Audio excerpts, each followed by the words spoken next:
Hello guys, welcome back to another one of these vlogs. I don't even like the word, but I just say it. This one is about Aaron Ramsey and his contractual situation with the club. It's a really fascinating one because Arsenal, of course, found themselves in an almost identical position 12 months ago with Mesut Ozil and Alexis Sanchez. And arguably, both players in the end played it to perfection and got what they wanted. Alexis got himself a big money move, a huge hike in wages, and I'm sure a hefty signing on fee too from United. And Ozil got what he wanted. He got to stay in London and he got paid very, very handsomely for it. And I think Arsenal will be very wary of getting into that position again. I think the people who came on board, Mislintat and Yehi last season, surely saw that unfold, saw the chaos of last summer, and thought we cannot possibly allow ourselves to be put in that kind of weakened position again. Aaron Ramsey is an incredibly valuable asset. I know that there are people out there in the market who would pay £50 million for Aaron Ramsey, even with a year remaining on his contract. There's lots of reasons for that. I think his Britishness is definitely one of them. But it's his quality. He brings goals from midfield, his energy. He is an excellent player and clearly a player who Arsenal would like to be able to call upon next season if they can find agreement on a contract. Now, that is far from a certainty. I know there have been a couple of encouraging sounds of late, but let me tell you, as recently as a few weeks ago, things were far from positive on that front. Aaron Ramsey was made a series of contract offers throughout the spring into the early part of the summer, which were not satisfactory to him. And it's not a question that he was holding back on those deals, that he was saying, I don't know. They were turned down.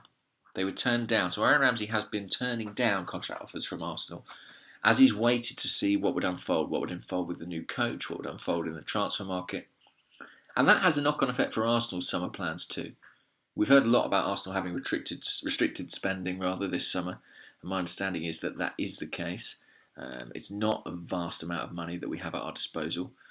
And I think the deals that we know about, I'm talking about goalkeeper Leno, Socrates, potentially Torreira, and then Lixter on a free transfer, I think that is pretty much the extent of our spending capacity this summer without players going out.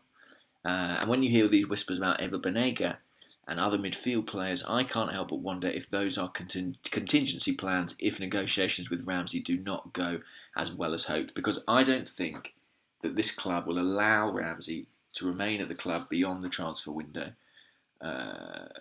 if he does not sign. I think it's too much money to leave on the table. I think it's too much prospective budget for the new manager to play with. And I think it's too much of a distraction, too much of a problem to have him seeing out the last year of his deal. We saw that with Alexis last autumn. It was really disruptive, and the club had to deal with it in January. We do not want that to happen again with Ramsey. I hope he signs. I think there's good reason for him to sign. I think that Emery will make him a key part of the team. I think we'll play a style that will suit him. I think he'll finally be liberated in central midfield. I think Torreira is exactly the kind of midfield player that helps us get the best out of Ramsey. I think potentially Torreira and Xhaka in conjunction help us get the best out of Ramsey. They liberate him to play in a freer role, a more advanced role. And I think, I look at what Mesut Ozil is being paid and I understand why he's being paid that money. I understand why we had to do it. The pressure was on and it would have been a huge loss to see him go. But sometimes his performances don't necessarily justify that outlay. Whereas with Ramsey, I think we can come up a fair amount from what he's currently paid and justify it. In the current market, he is an extremely valuable player. The one thing going against him is his injury problems, but if he can remain fit, he is enormously valuable. He's a potential captain of this side, a potential key point in this side. So I think the next 2 weeks, 3 weeks are going to decide a lot. I think they're going to decide whether Aaron Ramsey signs a new deal with Arsenal or not. Fingers crossed he does. I'd really like to see it. I think if he doesn't, I think he will be sold. And I think he'll be sold within England. And I think he'll be sold for big money. Big money. 40 million plus 50 million.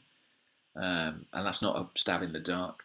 That's what I've been led to believe could be potentially on the table.